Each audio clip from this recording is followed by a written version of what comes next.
తాకట్లో ఉన్న బంగారాన్ని విడిపించి ఆ రోజున మార్కెట్ ధర కట్టి మిగిలిన డబ్బును మీకు అందిస్తుంది కొమ్మూరి గోల్డ్.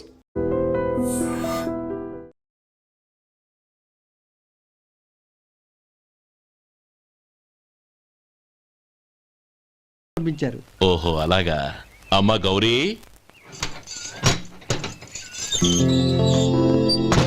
ఏంటి బావగారు పిలిచారు? నమస్కారం అమ్మా. ఏం లేదమ్మా, అయ్యగారు మీకోసం సారి పంపించారు. ఈ లిస్టు ప్రకారం అన్ని సరిగ్గా ఉన్నా లేవో చూసుకోండి.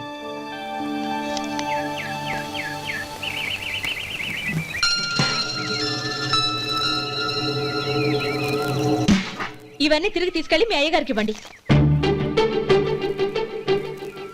అదేంటమ్మా? దయచేసి ఇంకేం మాట్లాడొద్దు, చెప్పింది చేయండి.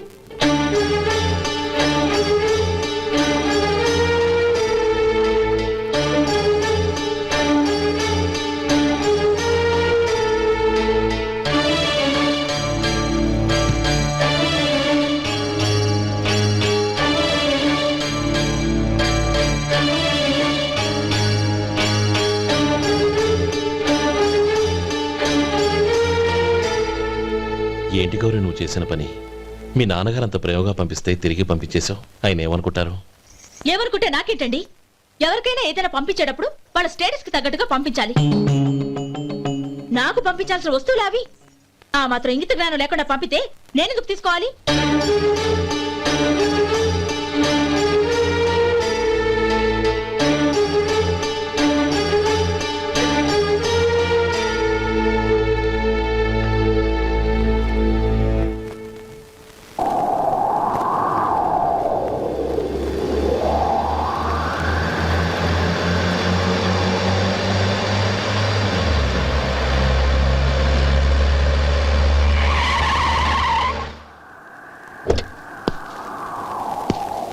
గౌరీ, గౌరీ,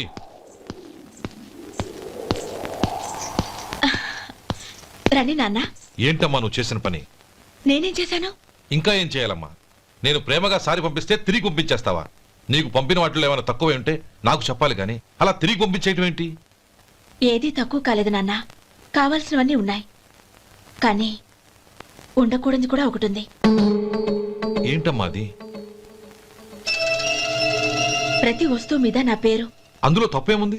నాన్న, ఎప్పుడైతే నేను ఇంట్లో కోడలిగా అడుగు పెట్టానో అప్పుడే వీళ్లలో ఓ మనిషిని అయిపోయాను. మీరు పంపిన వస్తువులు ఇక్కడుంటే అవి చూసినప్పుడల్లా వాటి మీద నా పేరు కనపడి ఇది నీది అని గుర్తు చేసి నన్ను పరాయిదాన్ని చేస్తాయి. అది కాదమ్మా. ఇంకేమీ చెప్పకండి నాన్న. పాలలాంటి ఈ ఇంట్లో నన్ను పంచదారలా కలిసిపోనివ్వండి. 10 కాలాల పాటు నన్ను తీయగా బతకనివ్వండి. I'm very happy with what I have here. దయచేసి ఇంకేమీ పంపడానికి ప్రయత్నించకండి ప్లీజ్. కూతురుగా మీ కోరిక తీర్చలేకపోయినందుకు నన్ను క్షమించండి నాన్న. ఈ ఇంటి కోడలిగా నా బాధ్యత నెరవేర్చేలా దీవించండి.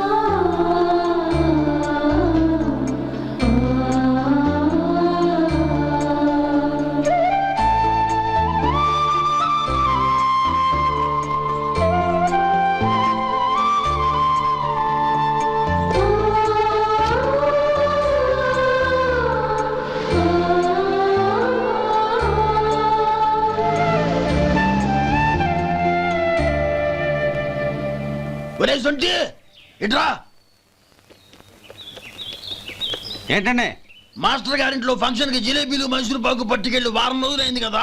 వాటి బాపత డబ్బులు కానీ మనుషులు కానీ ఇంతవరకు రాలేదు. వెళ్ళి వాళ్ళని డబ్బులు అడిగి తేవాలన్న బాధ్యత ఏమైనా ఉందా నీకు? మీకు అసలు బుర్ర ఉందా? తీసుకెళ్లి వారం రోజులైంది కదా, బతుకుంటే వాళ్ళు వచ్చి ఉండేవాళ్ళుగా. సర్లే, వెళ్ళి క్లీనింగ్ చేసుకో. పబ్లిక్ పబ్లిక్ వెళ్ళు.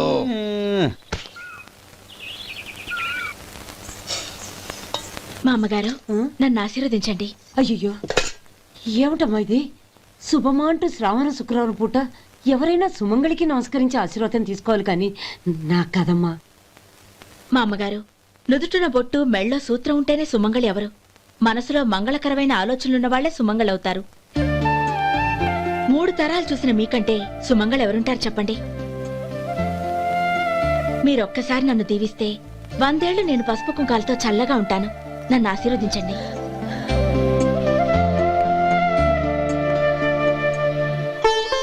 లేమ్మా,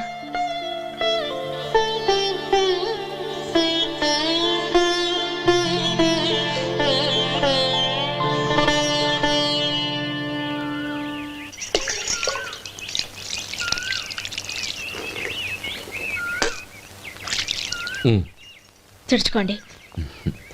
గౌరీ వంటలు అదరగొట్టేశావు. థ్యాంక్స్ అండి. రే ఇలాంటి భోజనం తిని చాలా కాలం అయిందిరా. రసం బ్రహ్మాండం. అనయ్య నువ్వు వేసుకున్నావా? వేసుకోవడం ఏంటి, 2 చెంబులు గడగడ తాగిసా బ్రేవ్. వదినా అన్ని వంటలు అద్దరిపోయాయి. అమ్మా ఆ, కూరల్లో మసాలా పొడి వేసావా లేక మసాలా నూరి వేసావా? నూరే వేశాను బావగారు. అది అందుకే అంత రుచిగా ఉంది. నేను చెప్పేగా. కానివ్వండి. ఆ. ఇప్పుడు పోయి వదినా.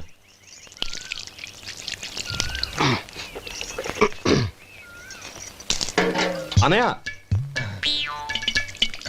ఏమండి మరిది గారు, నా వంట గురించి మీరేం చెప్పలేదే? దోసకాయ పచ్చడి చాలా బాగుందండి. తన్ని నన్ని తానని నన్ని. థ్యాంక్స్ వదినా. తీసుకోండి.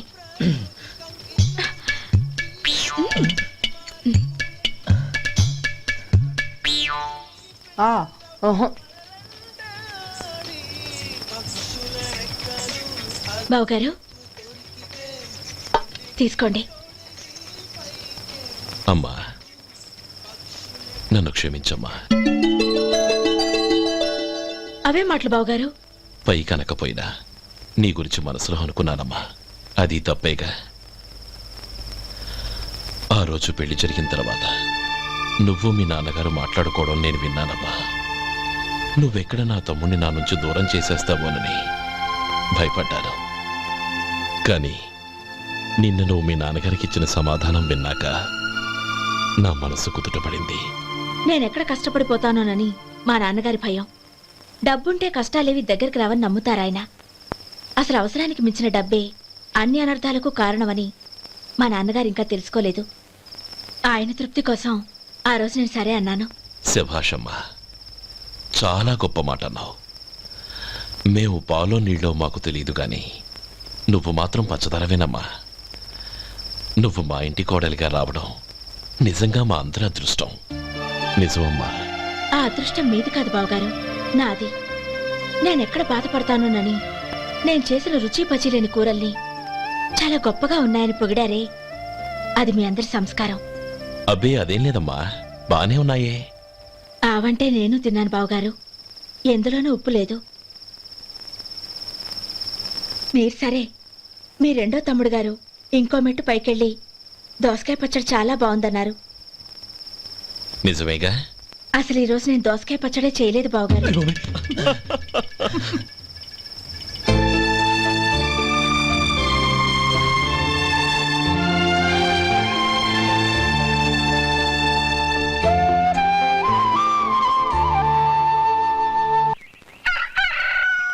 దమ్ము కొట్టి 3 గంటలైంది. 4కి పీకేస్తుంది. సరే సుబ్బారావు, సాయంత్రం మీ ఇంటి దగ్గర కలుద్దాం. వస్తాను. అలాగే. సుబ్బారావు గారు ఇలా రండి. అవును, నా పేరు మీకెలా తెలుసు? మీ పేరు ఒకటే కాదు, మీ గురించి చాలా తెలుసు. చాలా తెలుసా? ఏంటవి? కంగారు పడకండి. అవును, మీరు బీడీఎంఆ స్టైల్ గా కలుస్తారంటగా? మీకెవరు చెప్పారు? అదే, మీ గురించి అన్ని నాకు తెలుసు అని చెప్పానుగా. ఏది బీడీ ఒకసారి కాల్చండి. ఏం లేదు బాబు, బీడీ కట్ట ఇలా తీసి దాన్ని ఇలా నలిపి అందులో నుంచి ఒక బీడీ తీసి ఇలా స్టైల్గా. అదేంటి? ఒక చిన్న చేంజ్. ఓ పని చేద్దాం, బీడీ నేను కలుస్తాను, నా స్టైల్ అలా ఉందో మీరు చెప్పండి. అగ్గిపెట్టి ఉందా? లేదు. లేదా? లేదు. అగ్గిపెట్టి కూడా లేకుండా ఎందుకయ్యా బయలుదేరా? పైగా పెద్ద స్టైల్ ఒకటి. వెళ్ళాలా, వెళ్ళి పని చూసుకో. పొద్దున బలింటో దొరికడరా బాబు.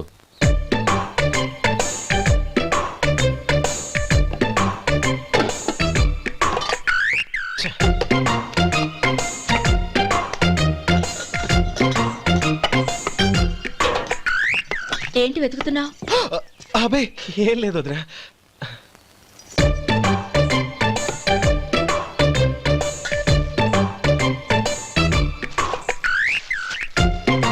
నువ్వు వెతికే దీనికోసమేగా. పర్వాలేదు, తీసుకో. తీసుకో. థ్యాంక్ యూ వదినా.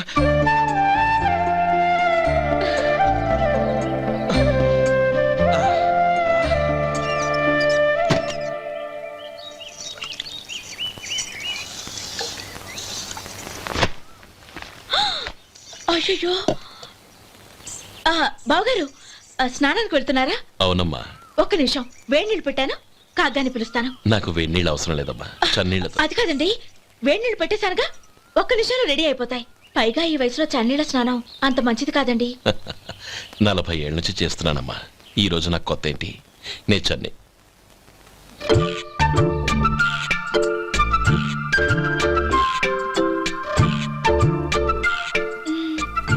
శేఖరవా, దానికి మీరు కాపలా. గొప్ప వదిన, గొప్ప మరిది. బాగుంది. ఏం కలుస్తున్నాడు? వేడి. బీడి. ఎలాగూ కాలుస్తున్నాడని తేలిపోయిందిగా.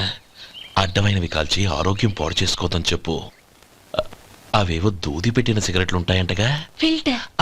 అవే వాటిని కాల్చమని చెప్పు. ఇదిగో, నేను చెప్పినట్టు చెప్పుకో.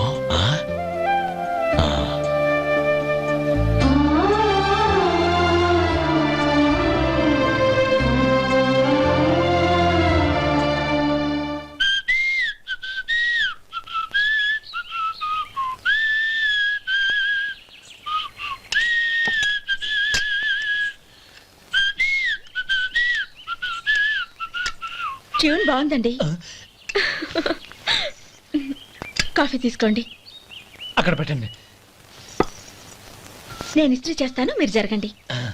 పర్లేదు. అది కాదండి, మీరు వెళ్ళి త్వరగా స్నానం చేసి రెడీ అవ్వండి, ఈలోగా నేను చేసి పెడతాను. పర్లేదండి. నా బట్టలు కూడా ఇస్త్రీ చేసుకోవాలి, మీరు వెళ్ళండి. అలాగేనండి. అయ్యో, కాఫీ తీసుకెళ్ళండి. కాలుతుంది, జాగ్రత్త.